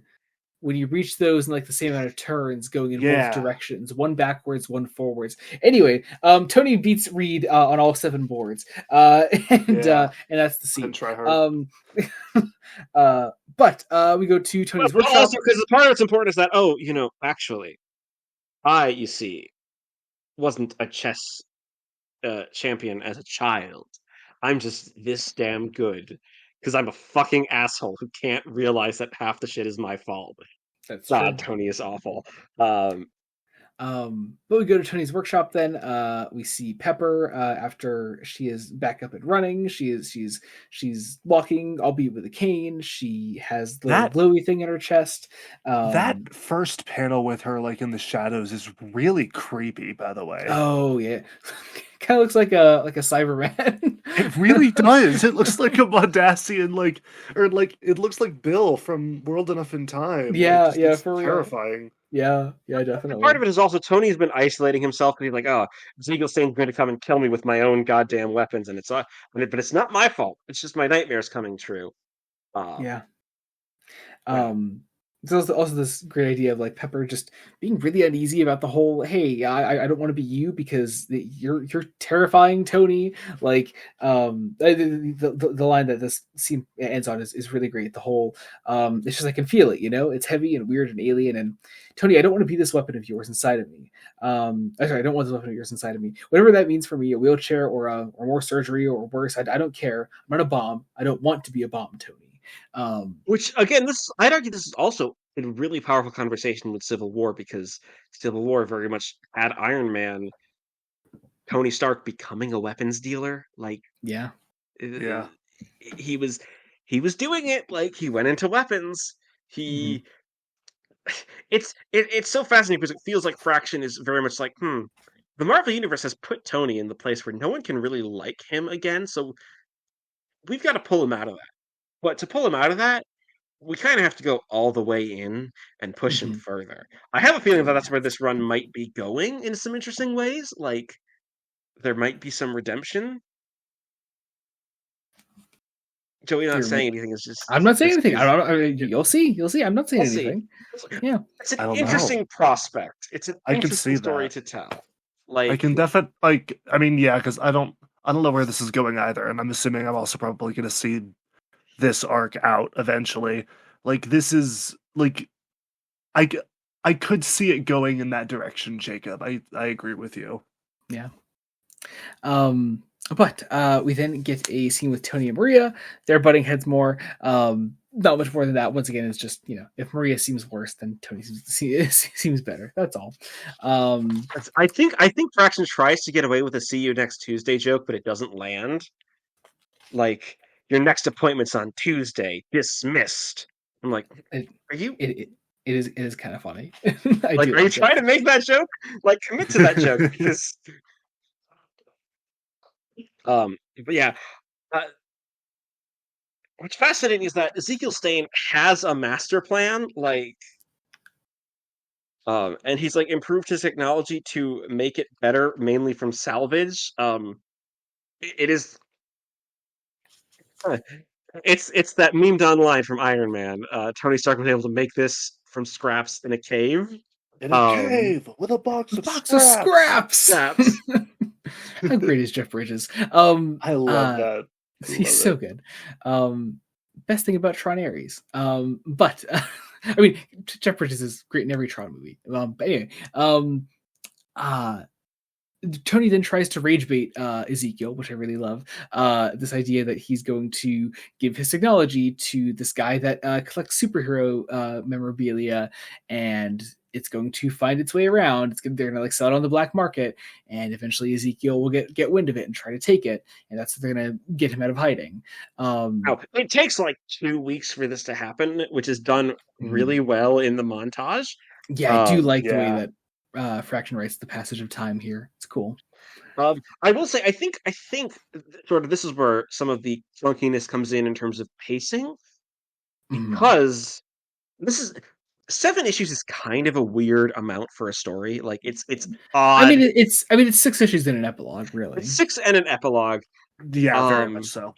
But I think here's where like we really do start to just snowball to the conclusion after this point. Like after yeah. We're not going to spend much time discussing like the events of 5 and 6, especially. It's the weird thing of 5 and 6. Like I have a lot less notes there, which is always interesting. Now I have less notes on this overall than I did last time, just because these issues are why? Because it's not 22 fucking issues. It's not 22 issues, and these issues are pretty. These issues are pretty simple. They're doing a pretty. Wait, Mason, hearing for the first time how many issues we covered last episode. Yeah, that's a good God, guys. That's Jesus. It was excessive. This is a much needed respite here. Why do you think I opened this with? I'm proud of the timestamp for this episode, because it's not going to be like. Hey, 4 hours. I could fix that. We can go for another 2.5 hours. We can do that. No, we can't. Do you know how much I can riff, Jacob? Do you understand the power that I have? We talk every day over Snapchat, bud. Like, I know the power of your riffing. You guys still use Snapchat. That's how I know you guys are dedicated to the conversation. It's the longest Snapchat streak either of us have. Yes. It's like over 3 years now. Oh yeah, it's.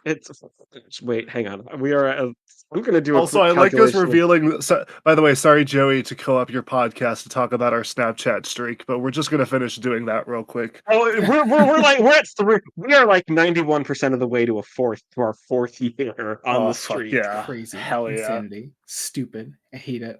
I love it. It makes me happy. Anyway, we get this passage, follow like the passage of time as this piece of Stark tech like gets passed around. Eventually, of course, Ezekiel getting wind of it and getting yet another scene. I really love this one here on day 15. I love day 15. Oh my god, this scene is so fascinating because it's paper being like, no, take it out of me, get it out of me. I'm going to go to I'm going to go to a different company, different tech that is not weapons. Like I don't care what it means. And Tony's like, no, this isn't weapons based. This is actually secretly from Danny Rand, aka Iron Fist. Speaking of my boy, which here's the thing, it's fascinating because would Danny have stopped being Iron Fist at this point? Because I don't think did he register? I don't think he registered. No, he didn't register. Yeah, he's still Iron Fist. Yeah. Oh, that's Iron Fist? Okay. Yes, yeah. It is, yeah. But I really the scene of Tony Stark being just genuinely sweet. I really love this little scene between him and Pepper. This description of it. So Tony goes, let's see. He says it's exactly what you're picking up: electrical fields, magnetic fields, all kinds of invisible frequencies. Do me a favor and close your eyes. So she does so. He says it feels like magnets pushing apart. Focus on that and just let yourself feel that weird new feeling. Now let it get bigger. Let it radiate out. Right? It starts in your chest. Imagine it's the stone dropped in the middle of a pond. Imagine it's rippling out. I know it feels like a weight you're burdened with, but it's not. Start thinking about it like an extension of yourself. And as this happens, like Pepper begins to literally like float in the air, and it's really sweet. It's a sweet moment. I love the way that Fraction writes this dynamic between them. It is of course cut off by queen asshole Maria Hill. Is she on the ceiling in that panel, by the way? No, I think it's on the wall. I'm pretty sure. Okay. Yeah. Yeah. I thought it was. Yeah, it's a view screen that's in a wall because season 70's futurism still kind of Yeah. defines Stark Tech. Yeah. Oh, okay, I see the Yeah, perspective now. I was looking at it wrong. Yeah.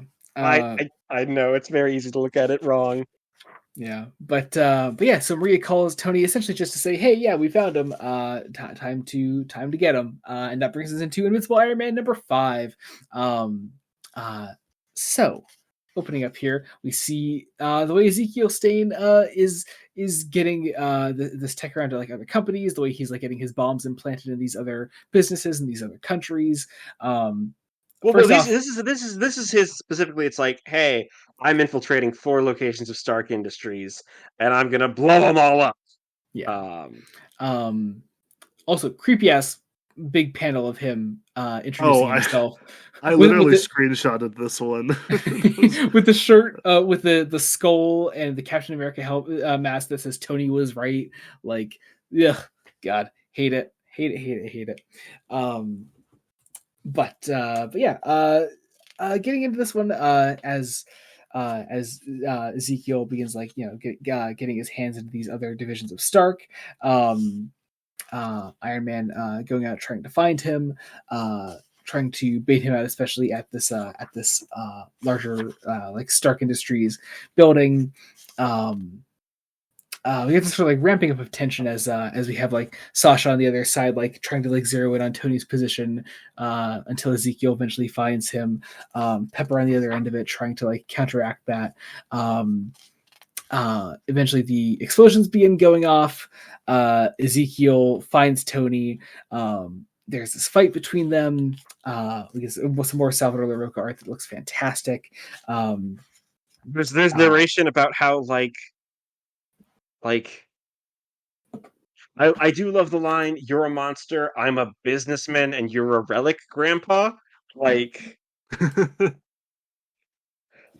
but yeah, Wait, sorry, I just saw the messages in the chat there. It's that panel of Ezekiel staying with the new bitches thing. Oh god. Anyway, that's sorry, that's funny. He looks insane, yeah. He does. He genuinely does. But yeah, this fight goes on. Tony eventually tries to confront Ezekiel with and like convince him to like, hey, yeah, no, your father killed himself. It wasn't me, etc.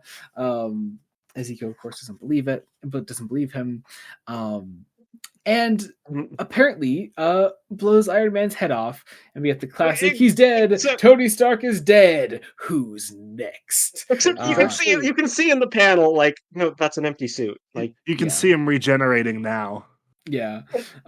Also, Mason, I don't know what your version of the book includes digitally, but our Epic collections include these variant covers on the side here. And Mason, if you could look at my camera just for a second, I can turn it on. Okay. So there are these variant covers they include here, and they're literally just screenshots and posters from the movie Iron Man for the variant covers. That's all it is. I love them. So funny.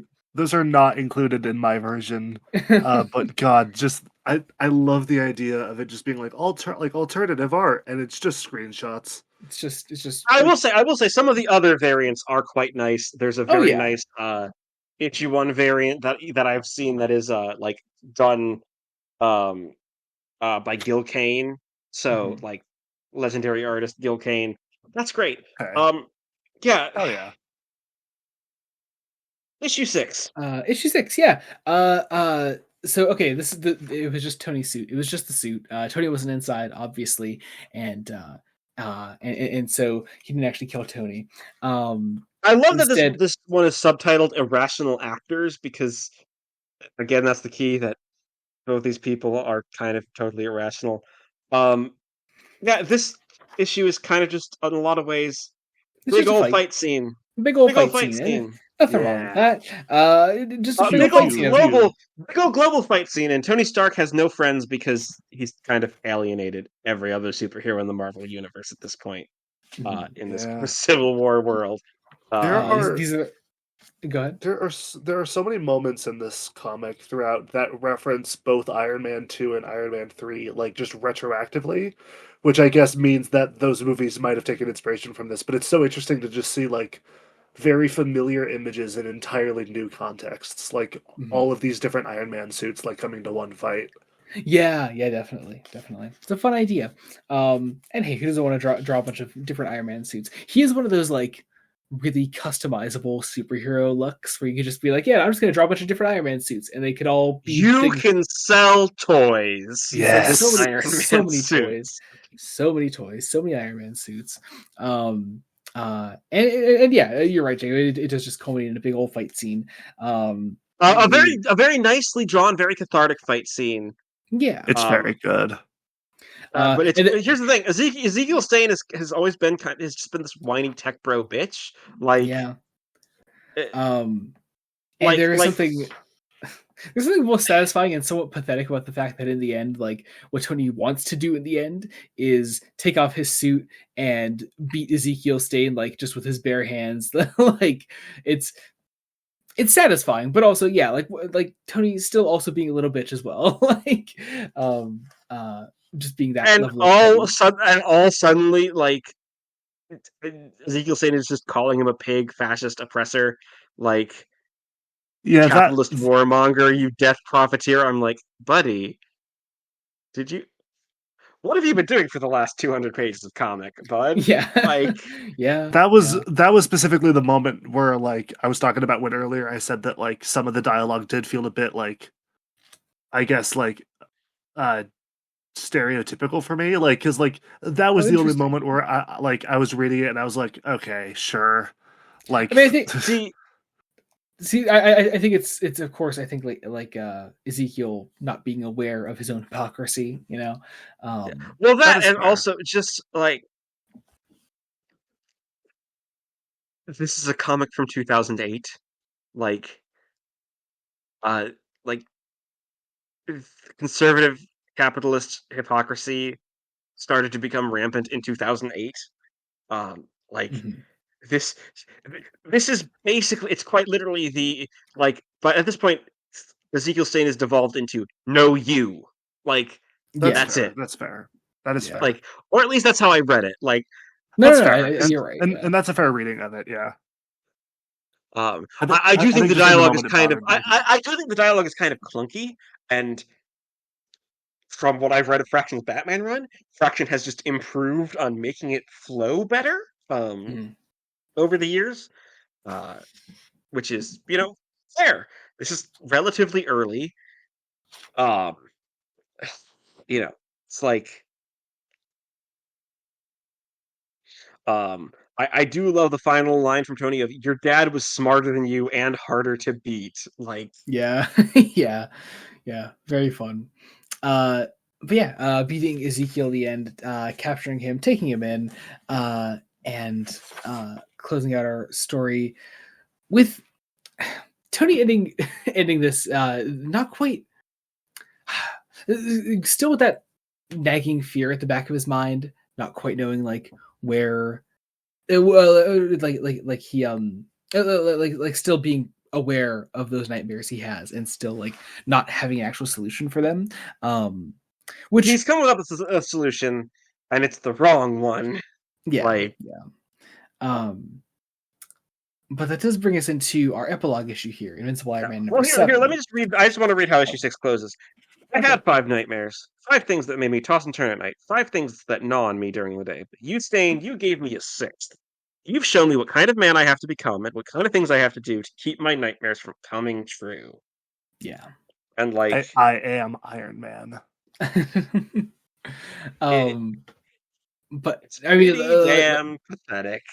Yeah, and it is that note that also like is going to transition us really neatly into an epilogue that wants to ask some slightly bigger questions about Tony, as we go into our final issue for today, number 7.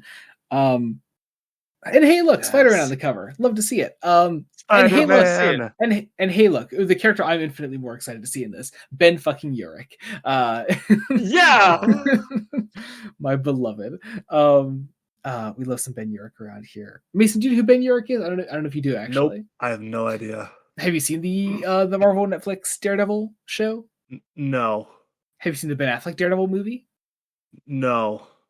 Okay, so all right, never mind. This is cool. great. This is great. This is He is a reporter character, and he is just a really, really fun reporter character. that. He's great. But yeah, we have Ben heading this news place. Forget what it's called now. Frontline. Frontline, yeah. He's managing Not editor at Frontline.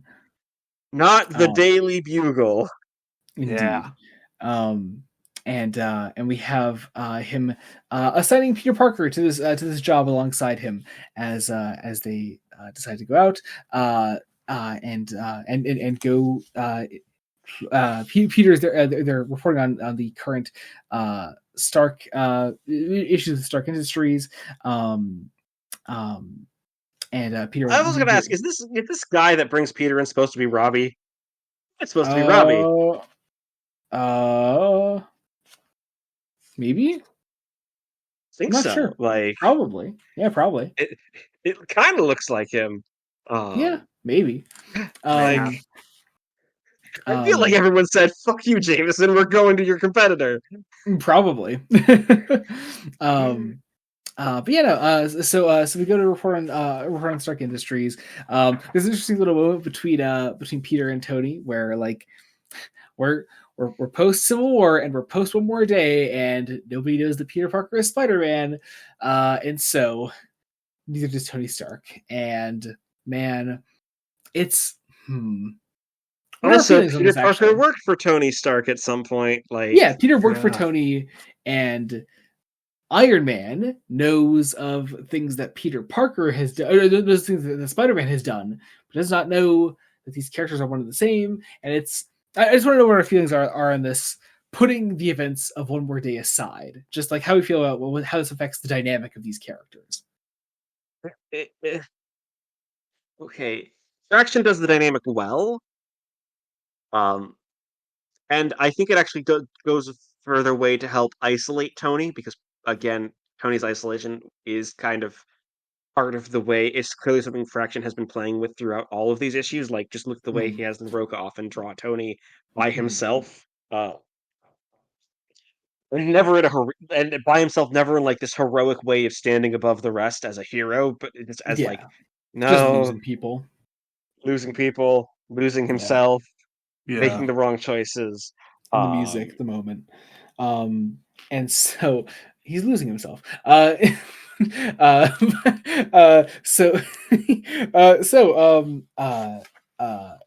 course, eventually Iron Man and Spider-Man cross paths in costume, and basically at the destruction site of one of the Stark Industries buildings. So I like Quippy Peter. Quippy Peter's fun.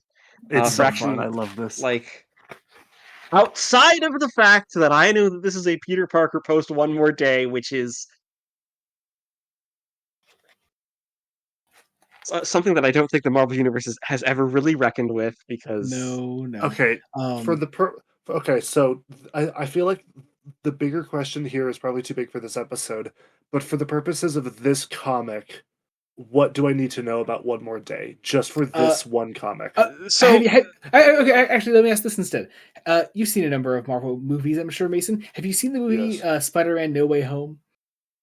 Yes. Okay, essentially that. Peter Parker has made everyone forget that he is not... Peter Parker, whose identity as Spider-Man was very much public knowledge, is now no longer public knowledge because he has done some magic shenanigans. In this particular case, it is a literal deal with the devil. And it's like... It is one of those really controversial decisions in comics. It means that Peter and Mary Jane were never married. Like, yeah, he didn't sell his soul; he sold his marriage, and interesting. And that's a comic book decision that hasn't been undone. It's been over 20 years. Like, yeah, like nearly, okay. Yeah. Okay, nearly 20 years. Yeah, essentially that. And so that makes sense. Yeah, because like reading, I figured because I didn't know that this was post One More Day, so like I figured something must have happened because they didn't recognize each other, or Tony didn't recognize him. I didn't think. Yeah. I do love. I Again, I love wasn't the too way sure. Fraction. I do love the way Fraction is playing with. Hey, non-registered superheroes are persona non grata, and like Fraction is very much. Hey, the Registration Act is kind of bullshit. Like it's dumb. Yeah. Also, can I just also say I love the way LaRocca draws Spider-Man. There's something something especially appealing about the way he does the eyes that I really enjoy. Yeah, I like it. He's really expressive with the eyes. Like he's somehow both really expressive without shifting the eyes. Yeah, that is an important line to toe that I think is done really well here. Done in such a weird way. Because don't get me wrong, I love shifting eyes Spider-Man as well. I think. Like, of course, yeah. But I mean, if you could apply some sort of like external real world logic to a Spider-Man mask, then I mean, and still make it expressive, that's really cool. It's a really admirable quality to have in the way you draw him. A lot of that is down to like just Spider-Man's head is never in the same position twice. Like yeah. But anyway, Iron Man leaves Spider-Man because he's like, we can't work together, obviously, because Registration Act, you refuse to register. Tony goes after this guy that was involved in the whole black market deal. The terrible tinkerer. The terrible tinkerer. Oh, it is. Yes, it is. What a name! It is. Yep. Such a pull. Yep. One of those 60s Spider-Man villains that like. Oh! I forgot to mention there was an earlier issue where they call it the Melter, and I really love the Melter. I really do. The Melter. The Melter. Yeah, one of those great classic 60s Stan Lee creations is like, well, I have a guy that's made of metal. His worst enemy would be a guy that can melt metal. Whoa! It's one of those all-time great Stan Lee creations. That's just like that. We talk about how Tony is just like straight up evil with how he deals with the terrible tinkerer. Like, he looks like the Terminator. Yeah. Some of this guy catapults himself. You say catapult. You say catapults. He's in a wheelchair with rockets attached to it. He rockets himself on his wheelchair through a fucking window. That's what happens, Jacob. No.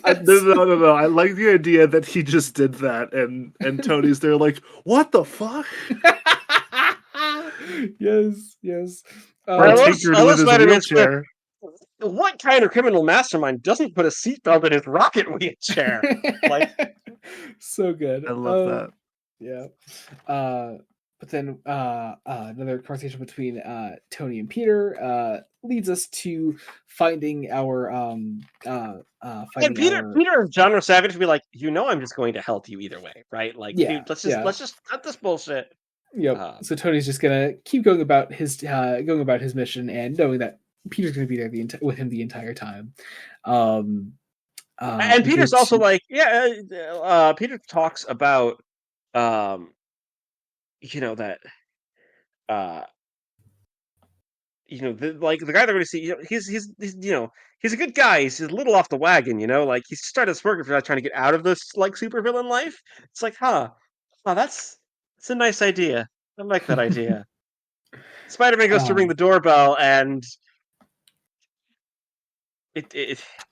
giant wheel attacks because this is that villain. Mm-hmm. The big wheel. The big wheel. We then go to the residence of Mr. Gross, our black market guy, our superhero memorabilia collector from earlier.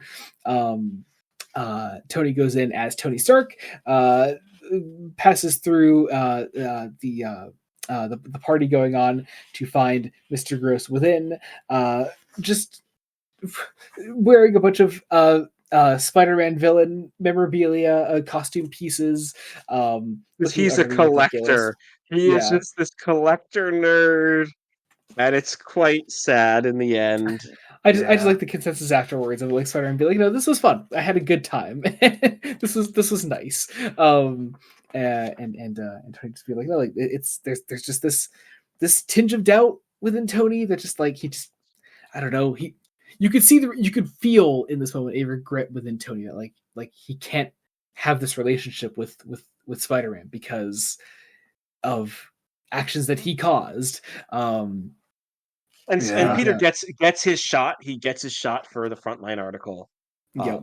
That is It is that moment of basically contemplation for Tony, of him with his mask up, sitting among the destruction. It's a great shot, and it is the shot that ends the issue, as you see our article by Ben Urich, and that closes out the issue and the story and the volume and today's episode. yeah. What did we think? Any sort of final thoughts? It's good. It's clearly laying the groundwork for themes that I know Fraction wants to play with, obviously. Yeah. So it's good. Could be better in a lot of ways. I think it could just be the things that could be a little tighter. Could have been given a little more depth in places. Like just could have been a little tighter. I'm glad that it is trying to actually still like continually reckon with the now 2-year-old fallout from Civil War. Like Civil War actually did change things, and it means that you have to actually reckon with a lot of that, which I think is As well long as you're not done. Mark Millar. As long as you're not Mark Millar. Yeah. Did Mark Millar have a run at Marvel after Civil War that like tried to reckon with what he was doing? I honestly don't know, and I don't want to know. You don't want to know. But yeah, no, I think this is a great story, though. I think it is a story that that does a lot for Tony as a character. That says about certain ideas for Tony as a character, and where Fraction wants to take him going forward. I do think, honestly, the epilogue issue is probably my personal favorite of the story. I think it just is the one that has the most to say about Tony. It has the most to say, and it like yeah. It's the one where Tony isn't isolating himself as much. So yeah. Also a fun classic superhero team up. That's always fun to read. Yeah, absolutely. Yeah. I just looked up. Mark Millar was basically he was running Fantastic Four pretty much after Civil War. Yikes. You love to see it. You love to see it. Also partially scripted by Joe Ahern, like the Doctor Who director. Oh, that's interesting. Yeah. Whoa. I didn't know that. Yeah. Same guy? Like definitely the same guy? Yeah, no, Wikipedia links to that guy. Like, holy shit. Wow. Interesting.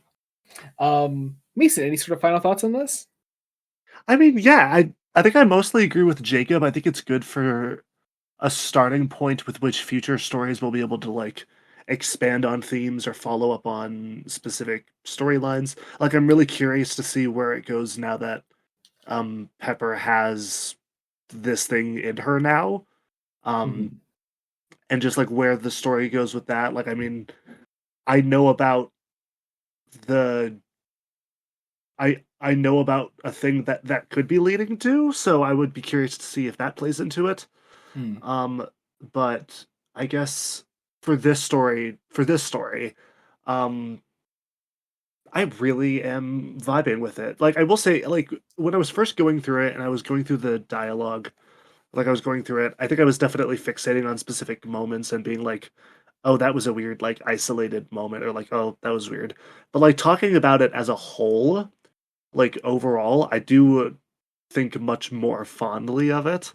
And I like what it is doing as, I guess, a story about transhumanism, and a story that does try to deal with the fallout of what Tony has done, even if it is slightly like indirect fallout, or like indirect dealing with the consequences of your actions. Because I think the story definitely deals more with like the wrong execution of this rather than my existence of it being the reason that this is executed. But still, I like the themes that it's dealing with, and I like how the story sets up hypocrisy in Tony, and I want to see where it goes next. Awesome. Hell yeah. All right. I guess that about covers us for today. We didn't really do any adaptive material for this episode.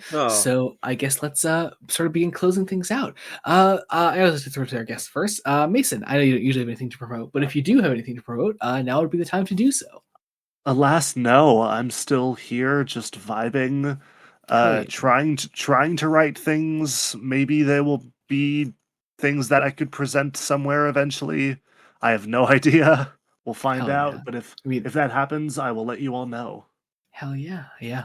I know. Obviously, follow Mason on Blue Sky. There's Yeah, that, though you that'll don't be down use there. social media much. I mean, I hey, it's still don't there. use Blue Sky. Yeah, no, I'm primarily there. I literally just used Blue Sky to ask questions to this podcast. That's That kind is of the only true. reason That I is use it. absolutely true. Yeah, yeah. Jacob, how about you? What do you have to? What do you have going on in your life? I mostly have my blog where I have been reviewing stuff. I, to be honest, don't know what reviews are coming outside of Star Trek: The Next Generation. I am in the middle of season 3. When this is out, I should have done a review on the episode Allegiance, I believe. I think. Oh God, I forget which one Allegiance is. Is that?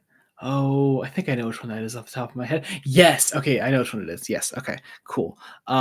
It's fine. Yeah, check that out. Also on Blended Studios, we also do Star Trek reviews, video reviews. Me and my brother. We have our video out for, I guess, what it would be Sins of the Father, then, right? That would be the one for it. Yes. So you can check that out now. Listen to our thoughts on Tony Todd being in Star Trek, because that's rad. Tony Todd's in. Tony Todd is in Star Trek, a number of episodes as well. He's yeah. It's one of those things where, like, me as a big Tony Todd fan, I didn't know that he was in Star Trek for a long time, and when I found out, That's I was like, awesome. surely that's something that I should have known about at this point, and it just wasn't. So he's a Klingon. He's awesome. It's a great role for him. Yeah. But also, if you want to get our next video for Star Trek for Allegiance, you can get early access to it over on Patreon, patreon.com/BloodDonutsStudios. You can get all kinds of fun things there, like early Star Trek reviews, exclusive Star Trek commentaries, fresh extras. It's even more of the podcast you're listening to right now that you love oh so very much. And of course, as we mentioned earlier, you can get bad movie commentaries over there, which we have just recently started in late January. Our latest commentary for that is The Room. We watched The Room. Jacob watched The Room for the first time. Me and Mason rewatched it. We did a drinking game for it. It was very much a fun time. This month, for February, our bad movie commentary coming out later in the month is Crash, the 2001 and 2005, but it's a 2004 movie, Best Picture winner. I'm worried about rewatching it. It's so bad. But we're going to have another fun guest on for that, so check that out when that is out. Over on Patreon, you can get either at the Lieutenant or the Commander tier.